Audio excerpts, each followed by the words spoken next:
জীবনে এই দুই ধরনের মানুষকে কখনো ক্ষমা করবেন না।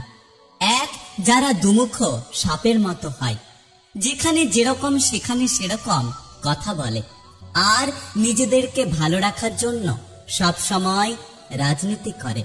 দুই, যারা দরকার পড়লে আপনার সাথে মিষ্টি মিষ্টি কথা বলে, আপনার সাথে সম্পর্ক স্থাপন করে এবং নিজেদের স্বার্থ মিটে গেলে আপনাকে দূরে ছুড়ে দেয়।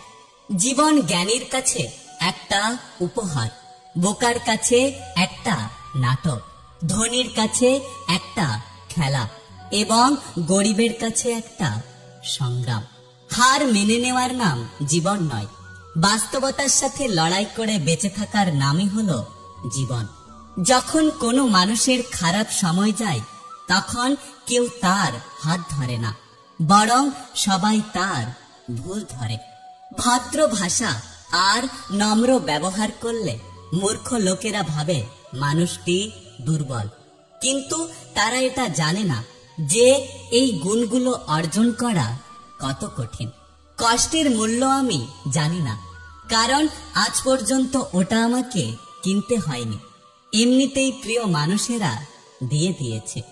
যার ভালোবাসা যত গভীর, তার ভালোবাসার প্রকাশ তত কম, কারণ ভালোবাসা হচ্ছে উপলব্ধির বিষয়, এটা প্রকাশের জন্য নয়। একটা কথা কি জানো তো, খুব যত্ন করে কাঁদানোর জন্য আপন মানুষগুলোই যথেষ্ট। যদি দেখেন কোনো সরল মানুষ হঠাৎ করে চালাক হয়ে গেছে, তাহলে বুঝে নেবেন জীবনে তাকে অনেকবার ঠকানো হয়েছে।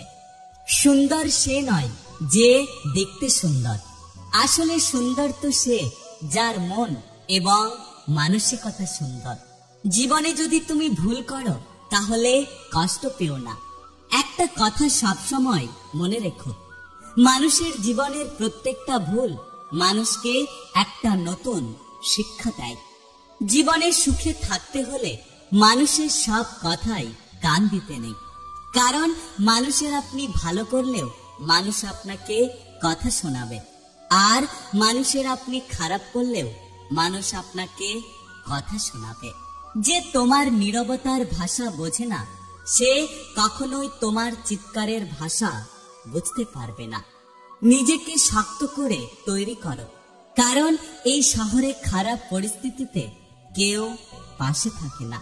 এখন আমি চুপ থাকতে শিখে গেছি, এখন আর অধিকার নিয়ে বেশি তর্ক করি না। একটা কথা কি জানো তো, বিষের চেয়েও বেশি বিষাক্ত হয় একটা মানুষের মিথ্যে অভিনয়।